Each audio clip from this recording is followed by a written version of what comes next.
Pas besoin de plonger pour les trouver. Les écrevisses traversent même les chemins pour aller d'un étang à l'autre.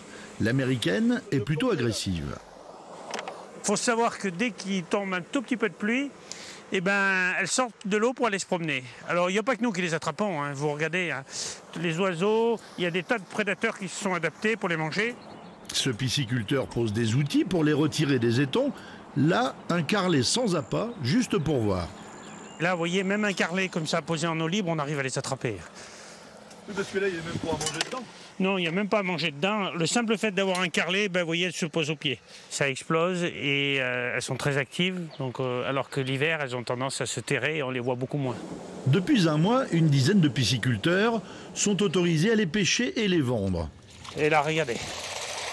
En une nuit, des centaines d'écrevisses sont entrées dans cette nasse. Elles seront vendues 1,50 € le kilo. Le but, c'est pas d'en faire un business. Le but, c'est que ça défraie au moins le gasoil le temps passé. Quand on fait une pêche d'étang, mais il fallait les trier au milieu du poisson, et puis on n'en faisait rien, il fallait les détruire. Alors moi j'y vois aussi une question de morale et puis de décence et de résilience face à de la nourriture.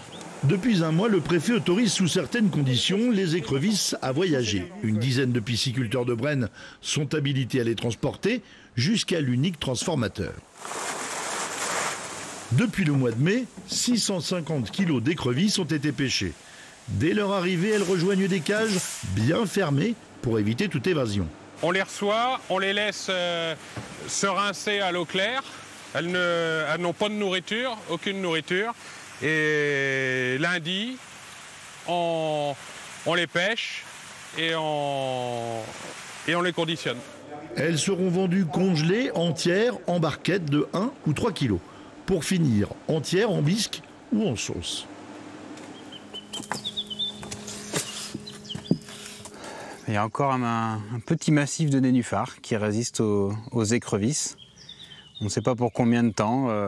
Les écrevisses américaines colonisent la Brenne depuis 20 ans et à la réserve naturelle de Chérine, c'est un fléau. En 10 ans, Thibault regarde la biodiversité s'effondrer. La moitié de la Brenne est colonisée.